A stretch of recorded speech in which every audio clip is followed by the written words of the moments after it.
Bismillahirrahmanirrahim. Assalamualaikum warahmatullahi wabarakatuh. Salam sejahtera untuk kita semua. Om Swastiastu, Namo Buddhaya, salam kebajikan, Rahayu. Saudara-saudari sebangsa dan setanah air, hari ini kita merayakan Hari Kesaktian Pancasila. Di hari ini, kita sebagai bangsa diberikan kesempatan untuk melakukan refleksi diri.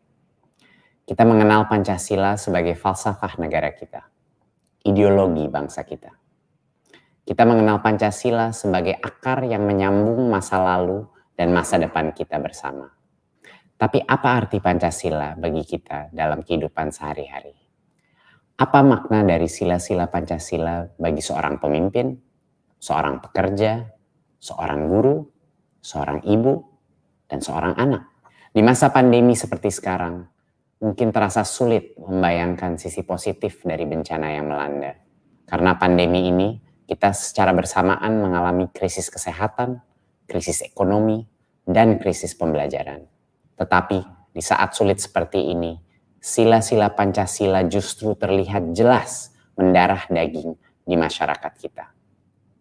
Kalau kita melihat sekeliling kita dengan lebih peka, kita bisa melihat begitu banyak pahlawan Pancasila yang menyalakan lilin-lilin kemanusiaan di lingkungannya masing-masing. Lilin Pancasila terlihat menyala dalam pengorbanan tenaga medis yang mempertaruhkan nyawanya setiap hari untuk menyelamatkan pasien COVID. Kita melihat ribuan mahasiswa yang sudah kesulitan dengan tantangan pembelajaran daring menyalonkan dirinya sebagai sukarelawan dalam penanganan COVID. Lilin Pancasila terlihat menyala di dalam kepemimpinan di masa krisis. Kita melihat pemimpin-pemimpin di sektor pemerintahan dan swasta yang berani mengambil resiko dan bergerak cepat untuk meringankan penderitaan masyarakat. Kita melihat ribuan pemilik usaha kecil yang mengorbankan labanya agar karyawannya tidak perlu dilepas walaupun pelanggan lenyap.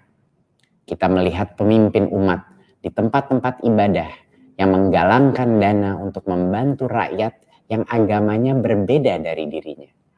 Kita melihat lilin Pancasila menyala saat seniman-seniman senusantara dalam kondisi ekonomi terpuruk masih menyelenggarakan pertunjukan seni secara daring untuk mengingatkan rakyat betapa indahnya kebinekaan Indonesia.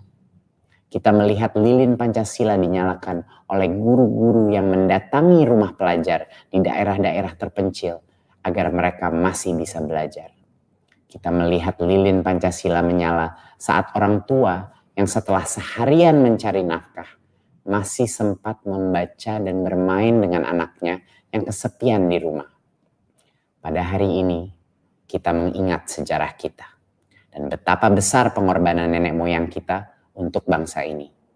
Dan kalau kita melihat dengan seksama, kita bisa menyadari bahwa kesaktian Pancasila terus mendarah daging di generasi kita. Di masa krisis seperti ini, lilin-lilin Pancasila menerangi kegelapan di mana-mana. Pandemi ini menantang negara kita dan menguji ketangguhan kita sebagai rakyat Indonesia. Pancasila sebagai pusaka negara Indonesia harus menyala di hati kita masing-masing dalam setiap perbuatan kecil dan besar yang bisa kita lakukan bagi sesama. Selamat Hari Kesaktian Pancasila. Wassalamualaikum warahmatullahi wabarakatuh. Om Shanti Shanti Shanti Om. Namo Buddhaya.